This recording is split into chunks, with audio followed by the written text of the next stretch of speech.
So I'm very, very happy to have for this early February Sunday a very, very interesting interview partner of mine who's gonna release in a strange combination, who's gonna release two records on the same day. So Shelby Lermo from Ulthar is here with us. So thanks for joining the show. Yeah, thanks for having me, man. I appreciate it.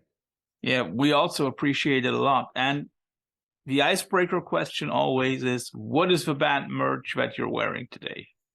This is my Succumb Exalted Disgrace shirt. These are friends of mine back in San Francisco that play a very cool, unique brand of death metal. I've always been a fan of their music, and they're great people. So I thought I'd give them a little shout out tonight by wearing their shirt. It's a cool shirt too. It is. And if anybody wants to find out more about Succumb, we got a review of their last record up on our website. So, of course, you should check that. Before anybody asks what I'm wearing something from the other side of the States. I'm wearing just a plain old Rosetta shirt from, I don't know when. I don't know at which of our concerts I got that. But also, of course, the question must be, Shelby, where are we catching you right now? I am in my basement studio in Alexandria, Virginia, right outside of Washington, D.C. Okay, so Washington, D.C. or Virginia, sorry. Yeah. I remember that Ulthar is a band from Oakland. Yes. How did that happen? Well, we were until about 2 years ago. We're spread out through three different states on two coasts now. First, our bass player, vocalist Steve Peacock moved up to Portland, Oregon, and then I moved out here. So our drummer Justin is still in Oakland, but yeah, we're thousands of miles away from each other, and we actually wrote and recorded this album being thousands of miles. These albums, I should say, sorry, being thousands of miles away from each other. So that was an added challenge to an already pretty monumental task. So tell us something about it. I mean, like, how does a band in 3 states, 2 coasts, how do you write? How do you rehearse? How do you practice and record? I mean, everything changed with the pandemic, of course. Our last album, Providence, was released in May of 2020, so right at the beginning of the pandemic. Yeah. But it was probably already recorded like way before, right? It was probably sure 2019 or something. Okay. Yeah. The point I'm trying to make is that the album came out at the beginning of the pandemic, and that means we had to cancel 3 tours, 80 shows. We just wiped our schedule clean as a band, and we all lost our jobs. And all of a sudden, we were being paid to stay at home and had all this time on our hands. And so, we started writing at home. I myself, I learned, to read and write music. Well, I sort of knew how to read music already, but I made it a challenge to myself to get better at it. I started actually writing music and sending written music to Steve and recording demos at home and programming drums. I had all this time. So it kind of went from, we would write songs on our own and bring them to practice and work on them at practice. But through the pandemic, we pretty much we were already working remotely, writing music remotely, recording demos remotely, me and Steve, and sending the songs to Justin, our drummer. And so when we moved to different states, we just kept doing it that way. And what we'll do is, every 6 to 8 months or so, we'll fly back to California and get together and rehearse the music. Like I'm going back to California to rehearse in about a week and a half. That's the next time I'm going back there. And we got together and before we recorded the album and albums. Sorry, I gotta remember to say albums. We'll also talk about that.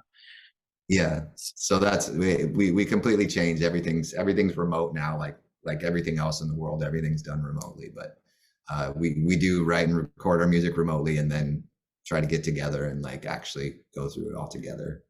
Mm-hmm. So I can imagine that in a way it makes it more complicated, right? But at the same time, I also can understand what you mean when you say like, okay, we are now changing the way we do it. Like we really write music, like literally you write Right. it, right? Yeah. So we'll also come to that point, but does that also, I'm pretty sure it also changes the music itself, right? A little bit. Yeah. I mean, I think in a positive way. I think when you're writing at home and you have this time to focus on the music and look at it as music, it gives you a lot more of a chance to focus on the details and the complexities of the music, you know, rather than maybe sort of rushing through it in the practice space.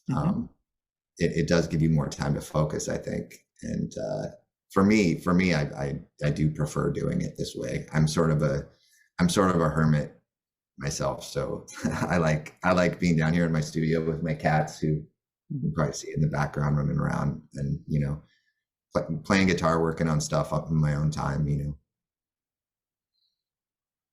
It's interesting because I remember one of my favorite interviews that I did last year was with Brandon Randall Myers from Scarcity, who is a classically trained guitarist and who also literally writes the stuff before going into rehearsal space and before going into recording.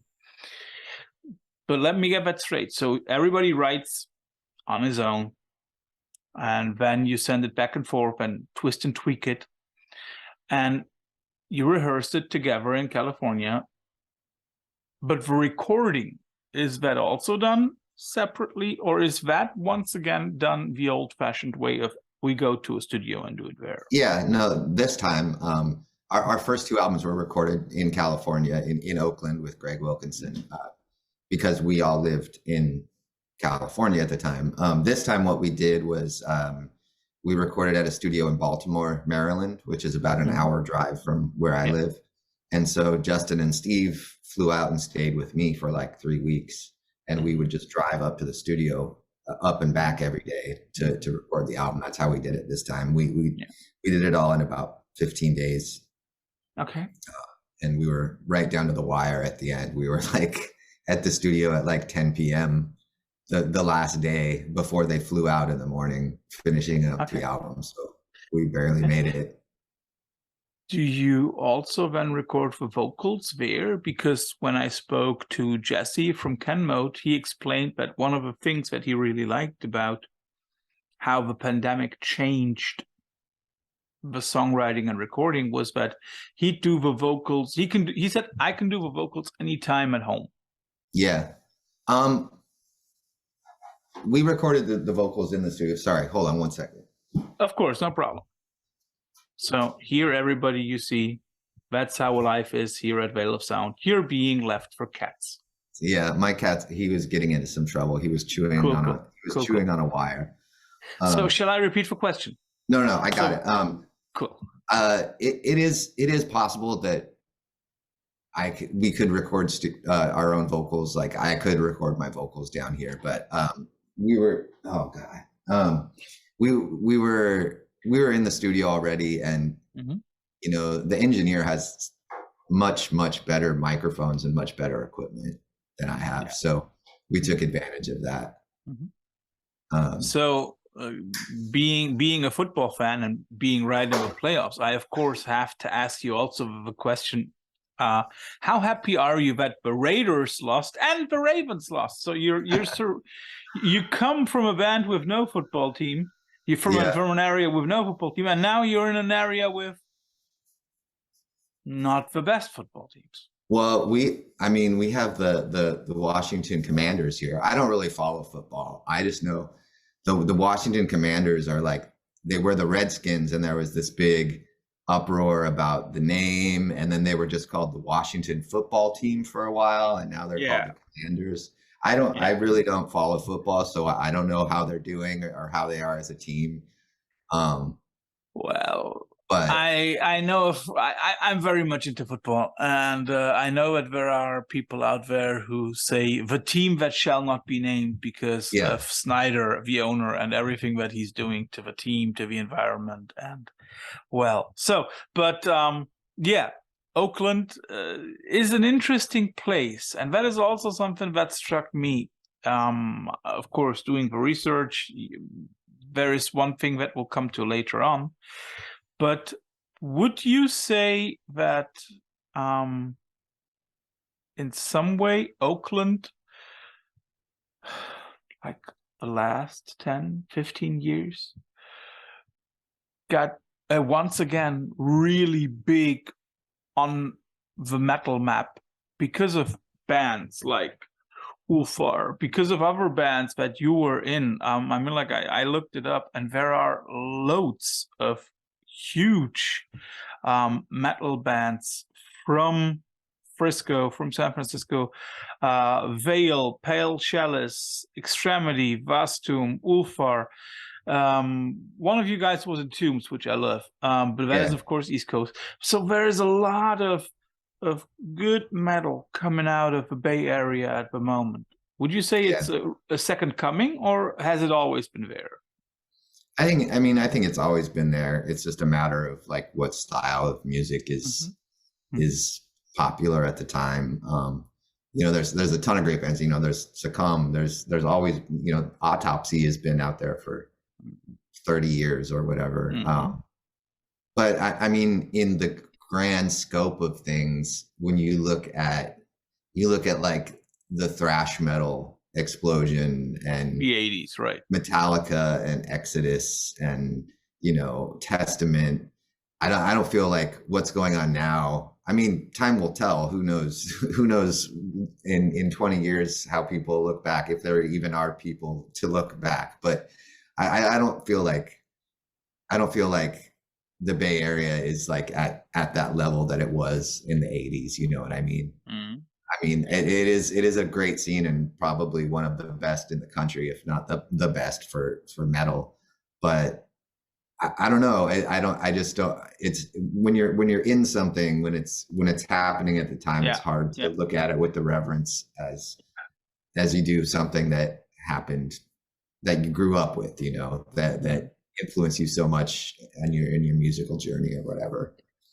Would you say it's also maybe good that it's not the same level as in the 80s, when basically A&R people were running around San Francisco and Yeah. signing Of everybody? course, yeah. It's good to have a thing that feels like your own and feels like still feels like it's kind of a secret, A little bit, right?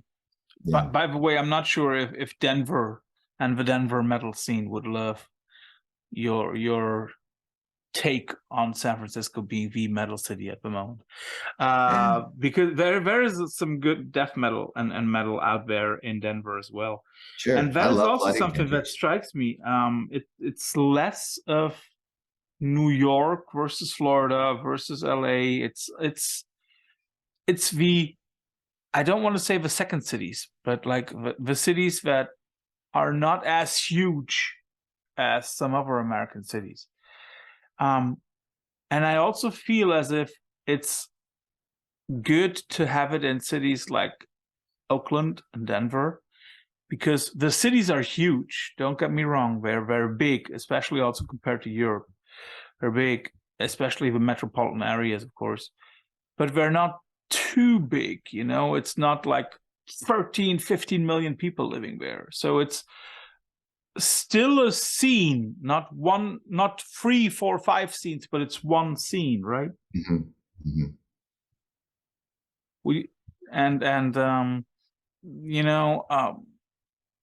When we look at that, and now coming back to you being from that area, you've already mentioned the pandemic. Do you think that the pandemic itself, as it changed your way of writing. Did it also affect you personally, like as a human being? Were you, for example, did you go through all the COVID shit that many people got through, or were you less infected by it? I mean, I've never had COVID. I'm one of the only people I know that hasn't even had it. You know, whether that's a good or bad thing, I don't know. But I mean, it definitely affected my life. You know, like I said, I lost my job. I still work in the production industry. Like I work in audio, video. I work at live events and stuff like that. So of course, that was one of the first things to disappear with COVID when people couldn't gather together was, you know, live events. So my job went away immediately. And yeah, I mean, I can't complain about anything that's happened to me in the last 3 years, because obviously such people have gone through much, much, much worse than I have. And honestly, when I lost my job and the government gave me money to stay at home, that gave me a lot of time to do a lot of things that I never had time to do before. So it was almost a positive thing in my life. I mean, it was horrible and horrible for so many people, but you know, looking at it practically from my point of view, like I was given all this free time to learn and play music and do things that I wanted to do. I just wanted to make the best of the time that I had, you know. So would you say that for yourself? Would you say for you it's like the difference between the glass is half empty and half full? For you, it's in that moment half full because you just take the chance? Yeah, I think so. And I also, you know,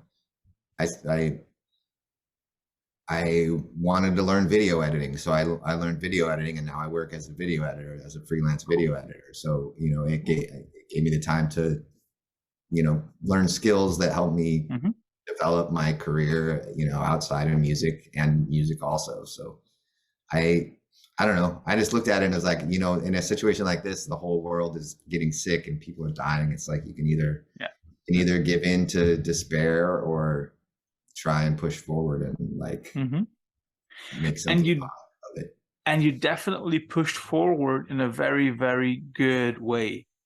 I mean, as you said, there is like a burst of creativity when it comes to Ulthar. You are releasing 2 records on the same day, on February 17th. Was there a certain spark that ignited all of that creativity? Like, wow, we have to follow this. Or was it just a constant process? We talked about it after the release of Providence. You know, when we had to cancel all these tours and we had all this time, we talked as a band, and we came up with this idea, you know, and this was the idea from the beginning. We're going to put out 2 albums, and we sort of looked at it as, you know, our first album, Cosmovore, was like half of the album was like regular length songs. And then there was a very long song on side 2. It's almost all of side 2 of that album is one long song. And then Providence was, you know, like all regular 8 4 or 5 minute long songs.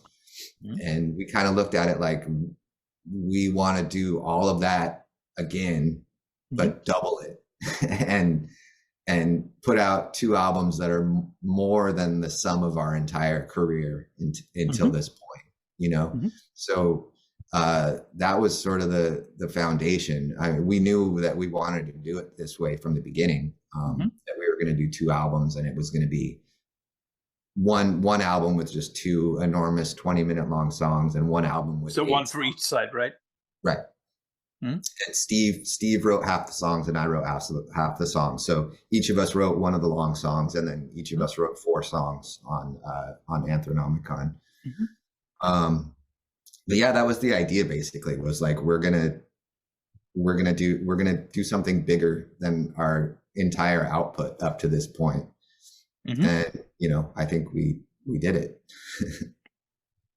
Was there ever an idea? I mean, like you said very clearly, it was from the beginning, it was supposed to be 2 different albums.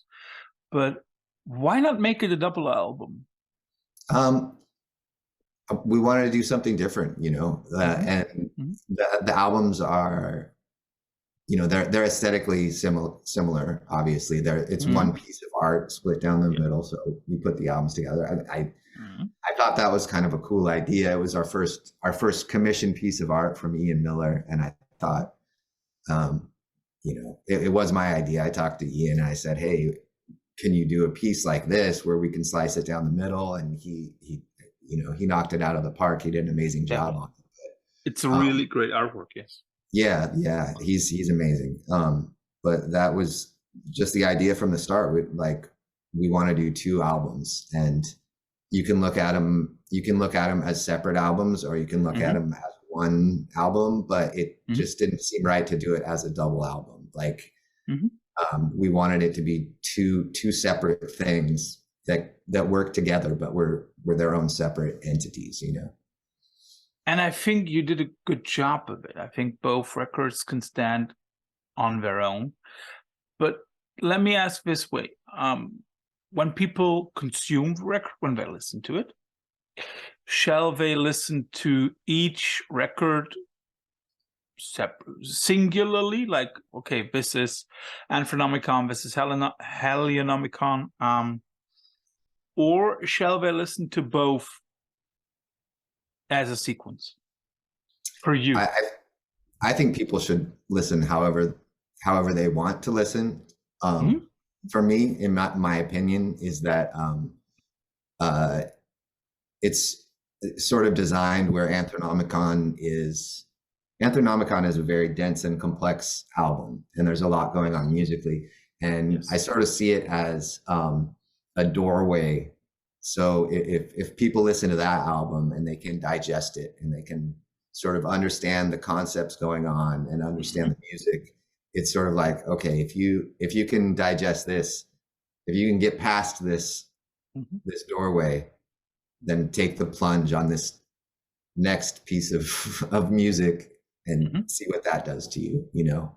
But I'm not saying anybody should listen to one first or the other, or, you know, listen to it however you want. But to me, that's sort of the idea, is like, if you can fathom this first, if you can fathom Anthronomicon, then take the plunge into Helionomicon, because there are some really complex ideas, like at the foundation of those songs on Helionomicon. Like there are themes throughout that, you know, that connect to each other, and it's you know, it's designed that way where if repeat listens, you'll find new stuff on repeat listens. There's a lot buried in there. Yeah, I'm like, not only because it's basically a 40-minute thing in 2 songs, but also because it offers a wide variety of elements. I mean, like, already listening to the opening, I mean, like, the first few seconds, that could be David Eugene Edwards, right? The first few seconds. And of course, you also give us the version of death metal that we love from Ulthar, but you give us much more. But we'll come to that in a moment, because I would like to know, how did your record label react when you said, like, okay, let's do 2 albums one day? Yeah, I was so surprised. Dave at $20 Spin was like, okay. He just immediately said yes. And I think that's just a testament to, I think our first 2 albums did really well for him, and he was really happy with us as a band. So he was down to take the chance on it. And, you know, I have a really good relationship with Dave, because, you know, Bastum is on $20 Spin, Extremity is on $20 Spin. These albums are the 7th and 8th albums I've put out on his label. So, you know, we have a long running relationship.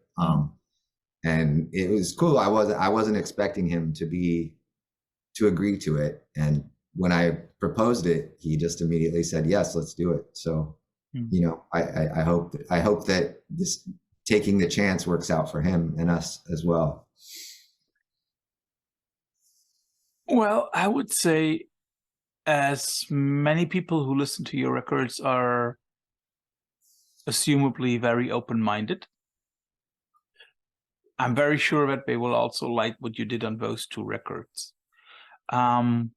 Sound-wise, of course, we have two pretty modern death metal records on our hands.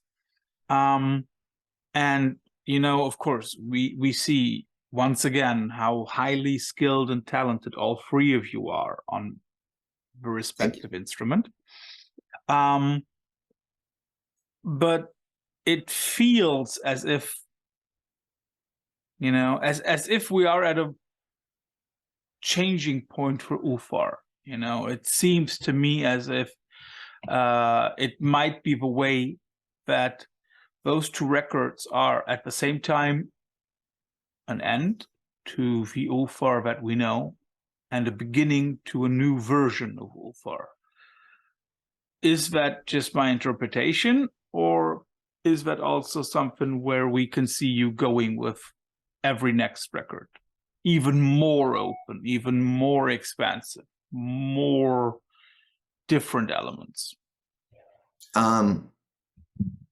I don't see it as an end to anything really. The way that I see Ulthar and the music we've recorded is it's always a progression. Like I'm still very happy with Cosmovore. I love that album, and I'm very happy with what we did on it. But I felt like Providence was a progression and a growth, and we were learning more about playing music with each other and getting better at it. And I feel like Anthronomicon and Helionomicon, the same thing. They're a progression from Providence. They're a step up. And I think and I think that's going to just continue. I don't know what we're going to do next. None of us do.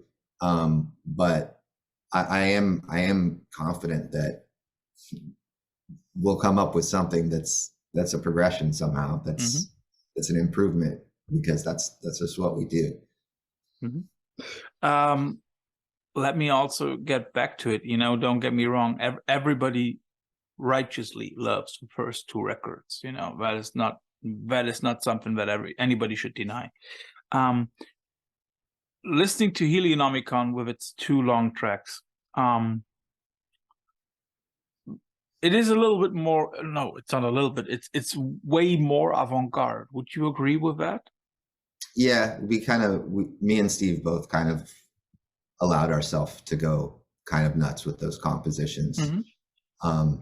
And Justin, our drummer, way of putting it. Yeah, our Justin was not happy with us when we sent him those demos. But I mean, you know, it's that's what we wanted to do. We wanted to do something that was like a summation of everything we've done to this point. Not saying that this is the end of a phase or anything. It was just like we wanted to summarize the progression and where we've come from and where we are now. And yeah, I mean, we did add some elements we've never really put in our music before. And I think, I mean, from the outset, I assumed everyone would just, when they saw, two 20-minute long songs on an album, everyone was just expecting us to do it to be a funeral doom album, you know, like, they're going to do some slow doom song for 40 minutes.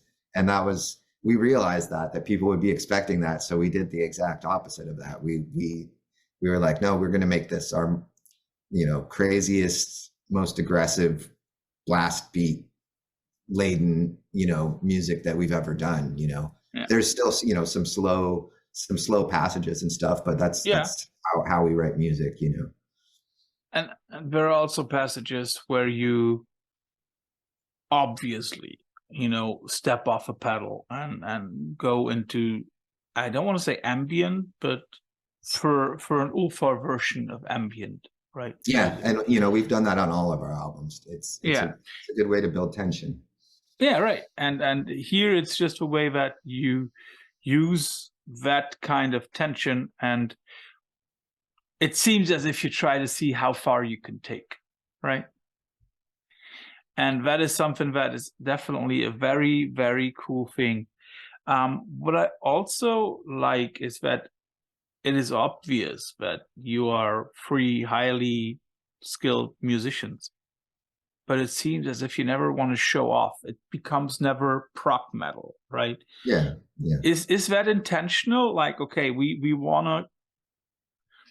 don't want to sound like show-offs on our instruments.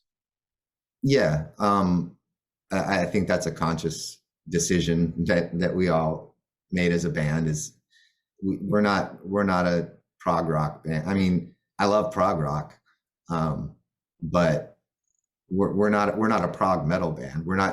We don't want to be Dream Theater. We dabble in a technical sound, but I feel like there's enough chaos in the sound that it never sounds too studied or too practiced. Mm-hmm. or I feel like when bands focus on the technical side of the music only, it loses all of its heart and soul. It just becomes, microchips. It becomes just a digital salad and with no soul to it. And I think we realize that, and we want to create music that still has like a feral feeling to it and mm-hmm. a chaos to it.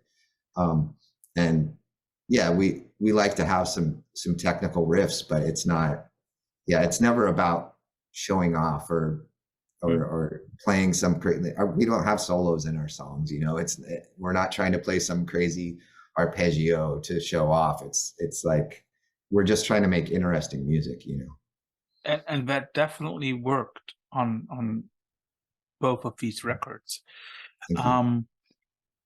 What struck me, being a language teacher and history teacher, and I have to ask that, why do you think are there a lot of modern death metal bands, including you, that have a tendency for Latinized track titles? I mean, you got Larynx Plateau. Okay, Larynx, clear, of course. But you also got Cultus Quadrivium, Cephalophore, and my favorite when it comes to title tracks, or track titles, sorry, astronumeral octave chants. Mm-hmm. Where does the love for those kind of words come from? I think it's just that it sounds so cool. It does. And there's also, I feel like the Latin language has this connection to like, the church, and that religion and good and evil play such a huge part in the imagery of heavy metal, that it just seems fitting, to have Latin titles that sort of harken back to, Renaissance times or the Catholic Church or whatever. Mm-hmm. But I mean, the short answer is it just sounds cool. It sounds cooler than English, Yeah, and even though it's, for example, with astronumeral octave chants, it is English, of course. Right. And I've already mentioned the track title, but there is one that I definitely want to come back to, and that is Cultus Quadrivium, mm-hmm. because it reminds me of one of the two classical schools of learning, and Quadrivium being the second one with 4 subjects in it, and one of those subjects is music. Is that mm-hmm. the reason why you did that, Cultus Quadrivium, like the cult of music, or is that just a different thing behind it? That's part of it. I don't like to explain the lyrics to our songs too much. No, you don't have to. Yeah, I just want to. The answer is yes, partially. That's part of where the title came from. Mm-hmm. But I won't go too deep into it, because I think that's part of the fun with Ulthar, is reading our lyrics and trying to figure out what the fuck we're talking about. Half the time we don't even know. Definitely. But that was just something that struck me, you know. Yeah. Having also some kind of Latin background, I was like I had to learn Latin at school, and I was like, okay, quadrivium, and you know, I also had to look it up because I wasn't sure whether music was in the tertium or in the quadrivium. But I love that way of doing it. Mhm. We've already spoken about the artwork, and you said it's a commissioned piece. Yeah, so the first two covers we licensed. They were like existing pieces of art that we licensed from Ian. But it's the same artist, right? It's the same artist who also did Cosmovore. Yeah, he's done all of our album covers, including we did a label in in Finland reissued our demo on vinyl last year, and we licensed another piece of his art. So everything except our first demo tape, it has had his art on it, which I feel is like so fitting. His art matches the music so perfectly. But this was the first time we had the budget to actually commission a new piece of artwork from him. Cool. And have some input on the creative process. So that was really, really exciting. And so did you also work with him while he was developing the artwork? Not very much. I do talk to him pretty often. We email back and forth. He's based in the UK.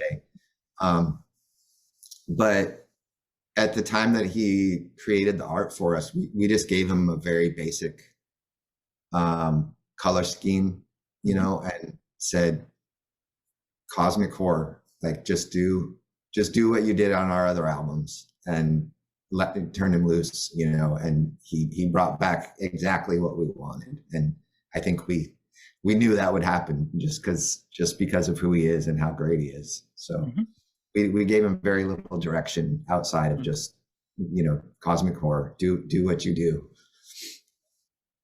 And I mean, like, as it is such a great artwork, are you thinking of ever releasing both albums as like a gatefold so that, you know, it automatically unfolds like that? Well, yeah, we thought of that. And so each LP comes with a fold out poster of so if you get it on vinyl, I mean, it's the lyric sheet also, but it folds out and you have the entire piece together with each album. Okay, awesome. Yeah. I'm definitely looking forward to holding that in my hands because me too. Dave at 20 Bucks Spin was sending me photos of the vinyl, like he has it, and I'm like, send it to me. I can't wait to put that art in a frame and put it up on my wall, you know. Yeah. So first of all, thanks for talking about the new record in detail. And you know, whoever follows us knows that we here also like to have a few other questions related to the music and related to the band, but also a little bit beyond the new release. And so what struck me is, correct me if I'm wrong, but I've never seen or I haven't heard of a collaboration between Ulthar and other bands, artists, whatever. Is that something that you feel like that you would be up to? That you know what that you would love to do, or is that something where it's like, okay, our music is already so complex, if we bring in another person, it might be too much? Yeah, we've never really discussed it within the band, like bringing someone else in. I don't think we would be against it at all. It's just not something that's ever come up, because like you said, I think the music is so much to process already. And we all put so much work into the music that it's just a concept we haven't even gotten around to yet, you know. But you know, the future is a big place, so who knows what's going to happen. Something that I always like to talk about is, you know, which other bands influence or which other stuff people listen to.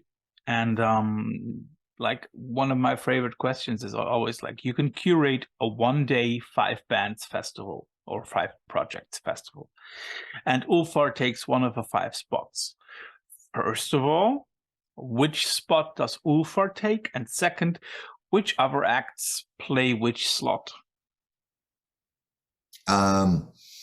So we're gonna open. We're gonna be the first band because I want to see all bands that are better than us and bigger than us. It's funny that you bring this up because just a couple of days ago, I saw that there's this festival in Chicago called Metal Threat that's happening in April, and they just added a pre-show to Metal Threat. And Steve, the bass player from Ulthar, his other band is playing this pre-show, and he's playing with Ved Buenzenda, the Norwegian band. And I was like, you son of a bitch. Like that's a band that I've loved for so many years. And I thought I'd never get a chance to see them. And I don't think they ever played the United States before. I think they've rarely played live. I know that they played live in Belgium last year, 2 shows, if I remember correctly. Yeah. And they don't play live very often now. Right. So I would put them on the bill, maybe second. No, second would be Dead Congregation. That's one of my favorite bands I've ever seen live. I love Dead Congregation. They would play second. Ved Buenzenda would play third. Lineup is subject to change. Defeated Sanity from Germany. That's a band I've never seen live, and probably my favorite band in the world. I would put them on the show. That leaves one more spot, right? That would leave the headliner basically. Does it have to be people who are alive? As long as it ain't Beethoven, it can be active or inactive bands. Okay. For everybody who's listening to the podcast version of his interview, Shelby just held up a cup with a Queen logo, not Queen Elizabeth II. No, when we're talking music, right, folks? So it must be Queen with Freddie Mercury. They're the greatest of all time, and I think they do great with Defeated Sanity. Yeah, they would definitely. That would be a band. I mean, like, I also never had a chance to see him, and I'm not sure if I want to see him with Adam Lambert, although I know that he actually does good. Yeah. But of course, that would be a band that everybody would like to see, either for the first time or again. I'm very sure. Also, when you look back on your own professional career as a musician, also, of course, with a lot of touring biography, is there any concert with Ulthar or any of your other projects which still stands out to you, and why? Man, that's a good question. It's kind of like when you play a lot of shows and you tour a lot, you have so many stories and so many weird shows and so many bad shows and so many good shows that you forget them until something reminds you, and then the stories come, but yeah, I would have to say some of the standout shows for Ulthar, at least, were in Texas on our US tour for Cosmovore, especially San Antonio. I don't drink. People drink way more than I expected in Texas. Like things got really crazy in San Antonio. There was a guy burning a Bible, and a guy who had a chain, like a length of chain, and he was choking people in the crowd while we were playing. And choking himself. It was really wild. We played in a disgusting basement in New Jersey called the Meat Locker. Without Her Heaven, that was a really interesting show. Just so many. It's hard to even call them to mind on command, you know. But there was some great. Vastum played some great shows in Germany, actually. We played the basement of a church in Göttingen. Is that how you pronounce it? Göttingen, yeah. Yeah, we played in the basement of a church with grave miasma. And that was a great show. That was an amazing show. Netherlands Death Fest was an amazing show, and I ended up in the basement of that venue. You know, we were our dressing room was next door to Abbott and Tom Warrior, and yeah, it was just a really wild night. That was back when I still drank. But I think my favorite show I ever played in Europe was in Poland. I couldn't believe how friendly and how welcoming the Polish people were. Yeah, they are. I see that every year when I go on our exchange program. We always go to Poland, and I've never, apart from the Filipinos, I've never had any nationality that is as friendly as the Polish. Yeah, I can imagine. So, is there a place or a festival that you would still love to play because you haven't? Or maybe play again? Yeah, I don't know. I think it sort of just remains to be seen. I want to have more experiences. I want to tour more. I want to play more festivals. I just don't know. I just don't know when or where it'll be at this point, you know. One question before we come to our infamous quickfire round. So now you have that double release with Ulthar. What about some new Vastum or Extremity? What comes next from Shelby Lermo? Extremity broke up actually a couple years ago. Yeah. Vastum has an album written. I'll be rehearsing with them when I go back to California in a week and a half also. So that's on the way. I currently play in 5 bands. I have 2 bands that are pretty much solo projects, and then 3 bands that are like in California with other people.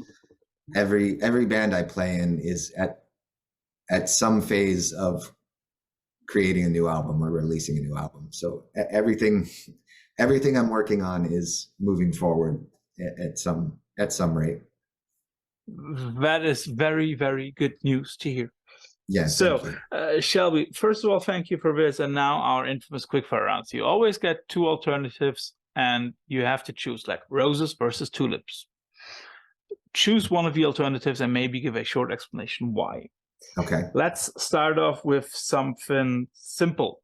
Sabbath, with Ozzy or with Dio? I have to say with Ozzy, but I prefer Ronnie James Dio as a vocalist overall. Okay. But I think Sabbath, the classic Sabbath years are what matters for Black Sabbath. Yeah. I also love the Dio albums. The quintessential Sabbath, right? Yeah. And I also love the Dio albums, but you can't beat early 70s Sabbath. Yeah. Gothenburg in Sweden, Gothenburg death metal or Denver death metal? You decide. Gothenburg. Sorry, Denver. Speaking about bands with double albums that somehow seem to have like a connection to Dawkins, The Ocean, heliocentric or anthropocentric?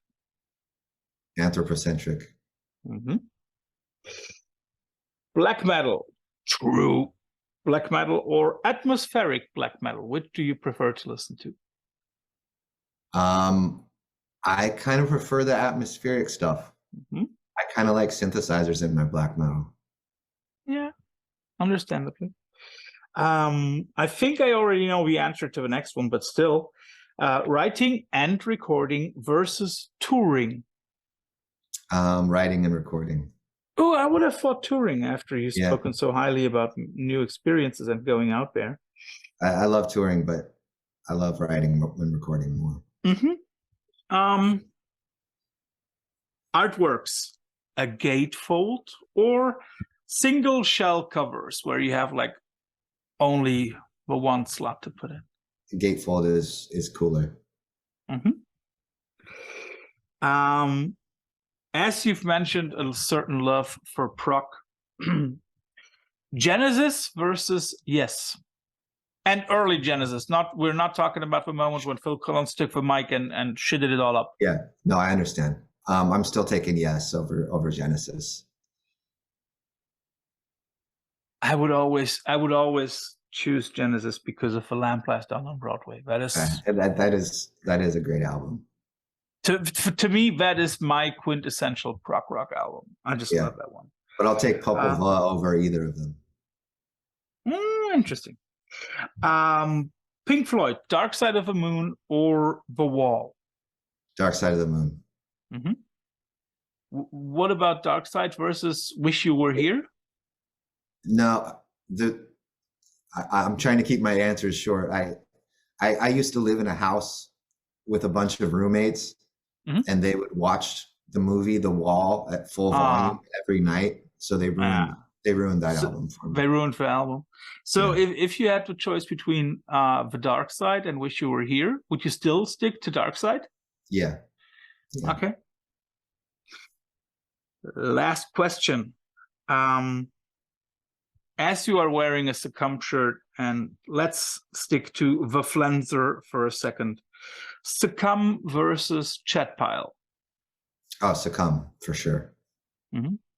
But do you understand why so many people, including myself, rave about that Chatpile record?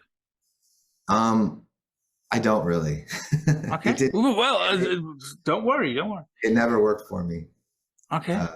Yeah, and I saw a live video, and they seem really goofy live. And Succumb's great live, so I don't know. Yeah, I mean, like Succumb is never a bad choice. Never ever. Oh yeah, I got one more. As we're talking about with somebody from the Bay Area, Mr. Bungle or Neurosis? Mr. Bungle. Mr. Bungle is from my hometown of Eureka, California. Okay. Yeah, Mike Patton went to my high school. Okay, that's something to be proud of, right? It's in my blood. So Shelby, thanks for all the time here, and everybody, in a few days the records will be out. However you want to listen to them, if you want to listen to them in a go, or if you want to listen to them separately, listen to them. They're like death metal forerunners for album of the year. Definitely, at least in my case. Thanks for being on the show, Shelby. Thank you so much, Torsten. So, have a good day, my friend. Bye-bye.